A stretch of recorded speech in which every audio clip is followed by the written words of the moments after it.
At my sister's birthday party, she humiliated me, called me useless in front of everyone. My family laughed until her boss walked in, looked at me, and said, "Hi, boss." The entire room froze. A book. How thoughtful. I guess when you don't have a real job, you have lots of time to read. My sister Claire said it loud enough for everyone to hear at her 32nd birthday party last Saturday, March 16th, 2024, in her downtown Chicago loft with its floor-to-ceiling windows and exposed brick and furniture that cost more than my car. She was opening presents in front of 20 people, family, co-workers, friends from her gym, and she'd just unwrapped the book I'd brought, a hardcover on innovative marketing strategies that had cost me $45 and that I'd thought she'd actually appreciate since she never stopped talking about her career. A few people laughed. Not loud, uncomfortable laughs, polite, knowing laughs that said they agreed with her, that they'd been thinking the same thing, that someone had finally said what everyone was too polite to mention. I forced a smile, my face hot. "I thought you'd enjoy it. The author's work on consumer psychology is really, I'm sure I would enjoy it if I had time to sit around all day reading like some people." She set the book aside like it was junk mail and turned to our cousin Amy with a theatrical sigh. "Unlike my sister, I actually have to work for a living. 60-hour weeks, client presentations, real responsibilities." More laughter, louder this time. My mom, standing by the kitchen island with a glass of white wine, chimed in with that proud voice she reserved exclusively for Claire. She's been so busy with her promotion. Senior marketing manager now, the youngest in her division, all those late nights finally paid off. Dad nodded from his spot near the window, looking at Claire like she'd just won an Olympic medal. "We're very proud. Not everyone can handle that kind of pressure, that kind of responsibility." He didn't look at me when he said it, but the implication hung in the air like smoke. Not everyone, meaning me. Claire smiled, that perfect smile she'd been practicing since high school, when she'd figured out that confidence and cruelty could wear the same expression. Exactly. Some people are just built for success. They thrive under pressure. They create value. She paused, looked directly at me. And others are just kind of there, existing, taking up space. My face burned. I could feel 20 pairs of eyes on me, cataloging my reaction, deciding whether to laugh or look away. "I run my own business, Claire." "Oh, please," she laughed, a bright, dismissive sound. "You do freelance consulting from your couch. That's not a business. That's a hobby that occasionally pays your rent, if you're lucky. I make good money." "Doing what?" "Emailing corporations with advice they could Google themselves, making PowerPoints for middle managers who are too busy to do it themselves." She turned to her co-workers, two women in designer dresses who worked in her department. "My little sister thinks sending professional emails makes her a businesswoman. It's adorable, honestly." Someone snorted. I saw my Aunt Linda look down at her drink, pretending she hadn't heard. Claire was on a roll now, emboldened by the laughter,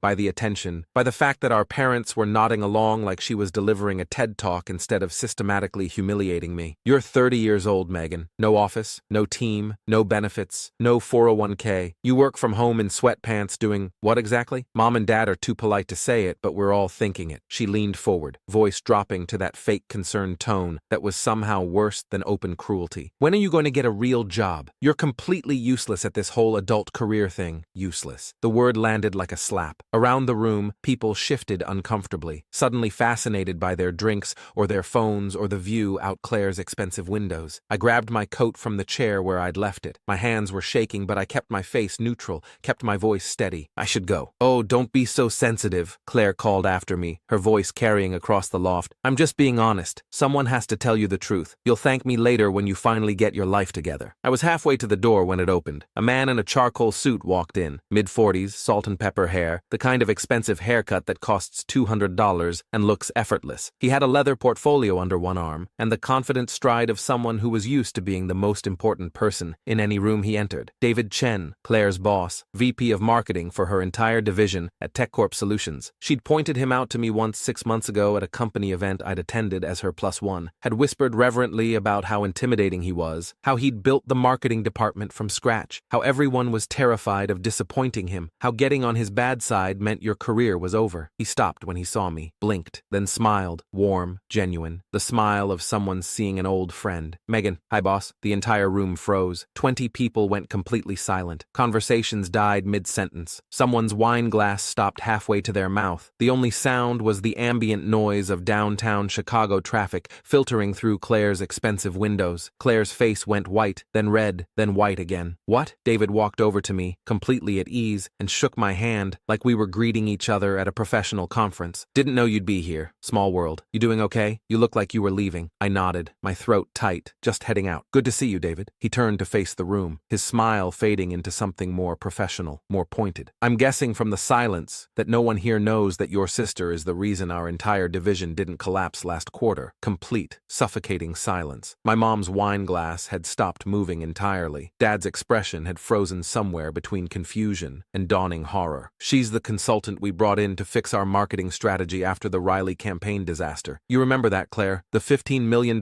client we nearly lost because our acquisition funnel was fundamentally broken and our retention metrics were abysmal. Claire's mouth opened, closed, no sound came out. Your sister worked 18-hour days for 2 months straight, personally rebuilt our entire customer journey framework, redesigned our segmentation strategy from scratch, then pitched the revised campaign to Riley's C-suite herself when our internal team was too rattled to do it. He paused. Let that sink in. She saved us $15 million and probably 5 people's jobs, including yours actually, since you were the project lead when it started failing. My mom looked like she'd been slapped. Dad's face had gone from red to purple. Aunt Linda was staring at me like I'd grown a second head. In fact, David continued, his voice casual but carrying effortlessly across the silent loft, she's so good at what she does that we've hired her for 3 more projects this year. The board specifically requested her, by name. They turned down our internal team and insisted on bringing her back. He looked at me, his expression softening. You still not interested in coming on board full-time? We'd create a position for you. VP of Strategic Consulting, your own team, corner office. I smiled, finding my voice. I like my freedom and my sweatpants. He laughed. Can't blame you. Though we'd pay you twice what we pay Claire here. He said it casually, like he was commenting on the weather,